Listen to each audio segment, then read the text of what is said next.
Ami, join us this afternoon, Philippine Coast Guard spokesman for the West Philippine Sea, Commodore Jay Tarriela. Sir, magandang hapon. Thank you for joining us. Hi, Commodore. Yes, sir. Ma'am. Magandang hapon po sa inyo at magandang hapon din po sa inyo mga taga-subaybay. Yes, sir. Well, I'm sure you've heard about this. China's claiming to its state media that the BRP Teresa Magbanua made several dangerous maneuvers daw doon sa bandang Bajo de Masinloc. In particular, and ang sabi daw is that the Magbanua made high-speed crossings astern, with the closest distance being only about 100 meters. For those, sir, who are not familiar with boats, di ba yung stern nasa likod? Yes, So, sa likuran. so hindi siya nag-cut sa harap. Kung sakali man totoo Hindi to. naman sa likuran. Sa likod siya dumaan. So, anong delikado dun? Yes. So, and by the way, this incident happened July 15. So, Wednesday. Oh, no. Tuesday, sorry. 15, Tuesday. Oh. Yes, last Tuesday. Yes, sir. So anyway, Ang, sige po. yes. Yes, sir, Edno. Ang issue lang naman natin dito is that, una sa lahat, no, the Philippine Coast Guard always adhere with the collision regulation or the rules of the road sa karagatan. No? We don't do such dangerous maneuver na sinasabi ng China. Buti nga, they were very honest enough to say na ang distance is 100 meters. Napakalayo nito. Samantalang sila, whenever they do dangerous maneuver, it's only a matter of like 50 yards. Minsan, close enough pa, tumatama pa talaga sa mga barko natin. No? Secondly, ang ginagawa ng Philippine Coast Guard, ang pagpapatrolya natin dito, is in accordance with the international law, no? The 2016 Arbitral Award, and of course the exclusive, the UNCLOS, no? That allows us to have our own exclusive economic zone.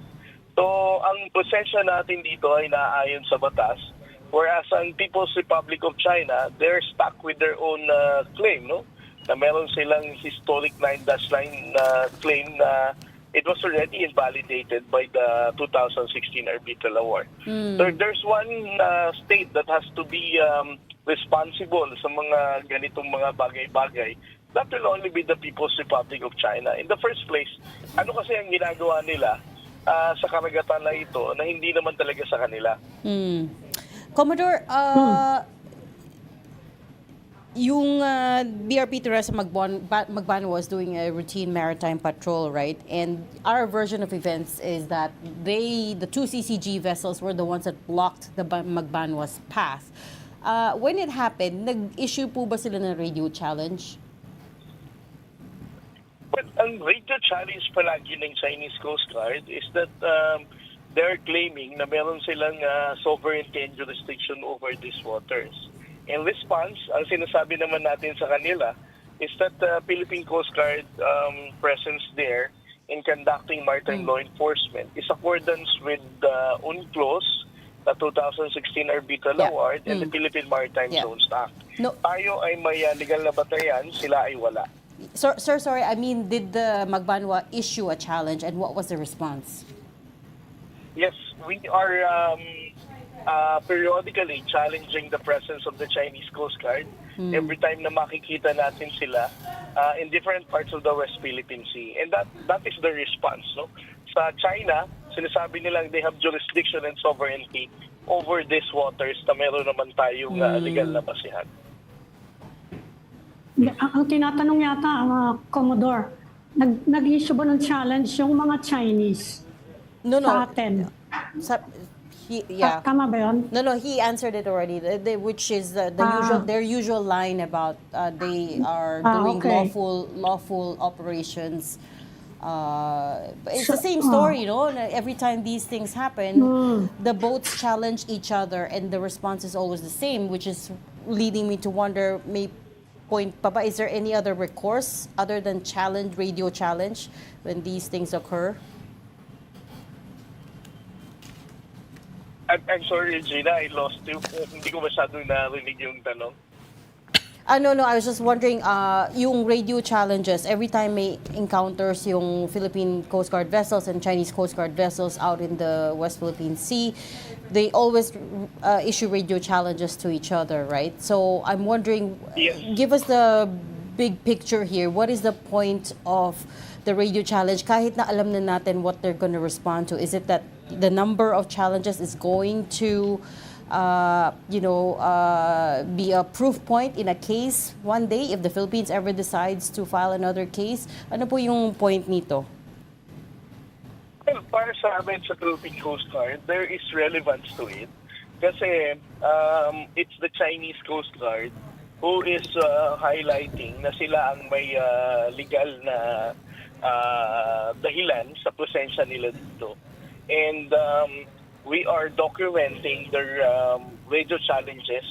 And in response, we also need to document that we responded to such statement of the People's Republic of China, because it will also form part of the report that we're going to submit to the National Task Force. It is important for us to counter such radio challenge para hindi naman isipin ng People's Republic of China na meron talagang legitimacy at maayos na basihan yung mga pinagsasabi nila over the radio.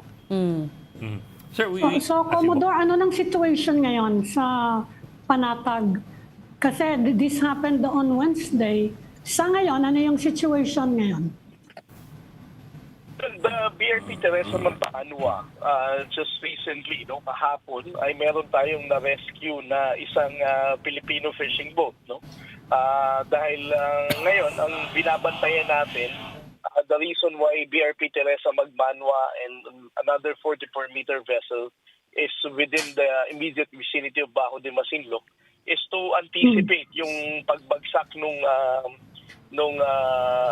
rocket testing na ginagawa ng rocket launch test na ginawa ng China, So doon sa area kung saan binabantayan namin, sinisure namin na walang mga islang Pilipino na mababagsakan dito.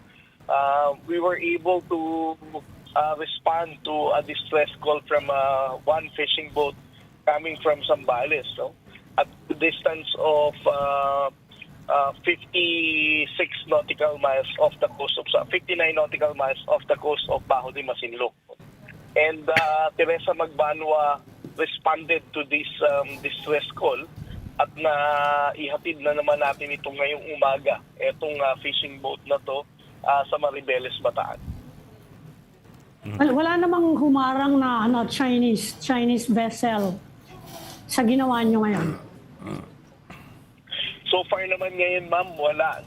Napakapangit ng dagat ngayon sa West Philippine Sea. This is actually one of the main reasons siguro kung bakit we were very, it was not that difficult for us to carry out itong towing operation with distress fishing boat. At walang Chinese Coast Guard na nangharas sa atin habang tinutulungan natin ang ating mga kababayang Pilipino. Sir, I kind of find it curious that the Chinese would complain about, well, at least allegedly, that Magbanua crossing their stern when over and over again we've seen instances of Chinese Coast Guard and militia vessels crossing our bow. Kumbaga sa pag nagmamaneho ng sasakyan, kinakat yung harap mo, yun ang pagtawid dun sa bow yung gigit-git yung kinakat yung harapan mo. Pero in this particular case, the Chinese are complaining that we crossed their stern o yung likod nila. Stern, yes. So that's kind of curious kasi parang what are they complaining about? Alam mo, Sir Ed, hindi ko na rin alam. Na-confused na rin yata. Na-confused na rin yata ikaw, Inche, kung anong sino ang may mali dito, But again, I would like to highlight that the Chinese Coast Guard statement is a clear indication of their hypocrisy, They always want to pretend that they care for international law, the collision regulation, but the mere fact na they are there illegitimately, wala silang basihan para magpatrolya dyan. And ngayon, gumagawa pa sila ng mga ganitong issue just to discredit the presence of the Philippine Coast Guard vessel. Commodore, before we run out of time, I wanted to ask you about another issue, if okay lang if you're done, Ed. Yung cyber libel case that you filed against Sasot, the blogger, to the tune of 1.25 million yata, if I remember correctly. We know that she has responded to it, not formally, but she said she hasn't received it kasi she's not in the country, right? And she'll respond to it once she receives the formal summons. But nasa na po yung kaso? But honestly, I don't have the recent update now about the case. No, it's up to the Manila Prosecutor's Office already how SASOT can receive the complaint, and it's up to the prosecutor's office kung how they will decide. No, kung may valid point si SASOT kung sabihin niyang he has to receive the complaint before he can even be able to respond to the cyber libel case that I filed. I apologize, I didn't get to read your complaint actually. Pero what were some of the specific examples you cited in charging her for cyber libel? Three main grounds, no, kung bakit kami nag-file ng cyber libel. The first one is yung sinabi niya na pumunta daw ako sa bahay ni Speaker Romualdez at kumuha daw ako ng black bag na naglalaman daw ng napakaraming pera. Well, first of all, I don't even know where Speaker Romualdez lives. No? I don't know the address kung saan siya nakatira.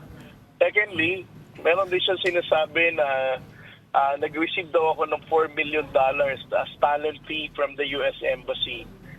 Alam mo, hanggang ngayon, tinatanong ako ng misis ko kung meron daw talaga akong ganung pera eh. Mahirap paliwanag, sir. Kung saan ko daw nilagay, no? And then the third funny thing na sinabi niya, meron daw Operation Atlantis ang mga Amerikano at ako daw yung nagde-direct ng operation na to. Hindi ko alam kung nasobrahan na siya ng kapapanood ng Justice League na inisip niyang ako si Aquaman para i-implement tong Operation Atlantis na sinasabi niya. In short, Commodore, nabanggit niya yung US Embassy. Tanong ko lang yung yung announcement nila na they are building a ship boat repair facility dun sa Palawan. Ano yung may timetable na ba doon kung kailan kaya yon mag-uumpisa o kailan ba yung magiging operational? I'm sorry, ma'am. No, I'm not really privy about this boat repair facility. I think it's with the Philippine Navy. With regards sa engagement nila sa Coast Guard, ang alam kong proyekto nila para sa amin is yung Buliluyan Port Facility sa may Balabac, Palawan. No?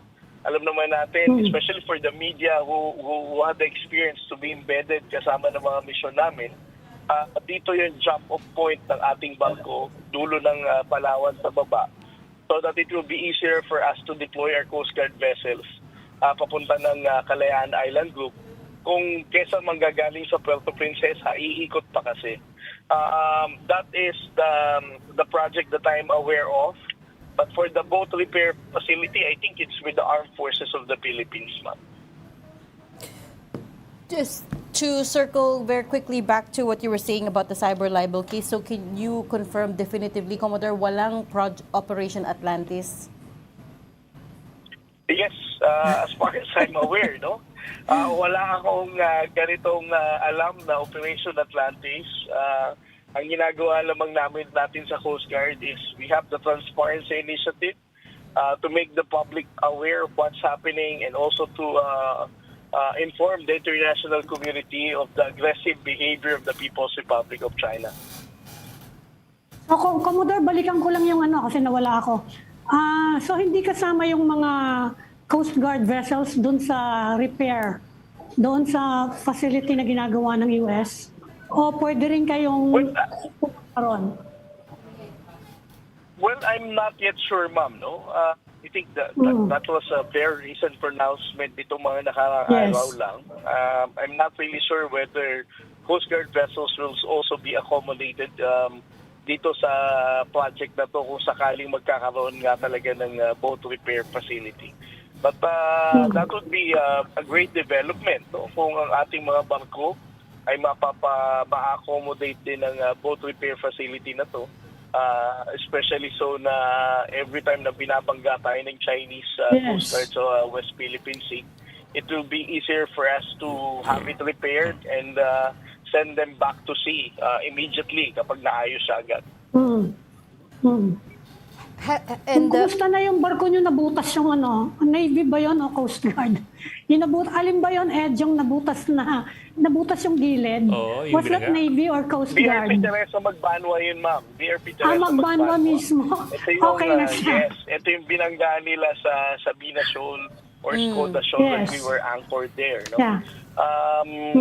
As what the commandant has informed the public, it was our priority to send back Teresa Magbanua. So parang in just a matter of 3 weeks, naayos naman siya agad. At ngayon nga ma'am, ito yung nagpapatrol yung Bajo de Masinloc. Okay.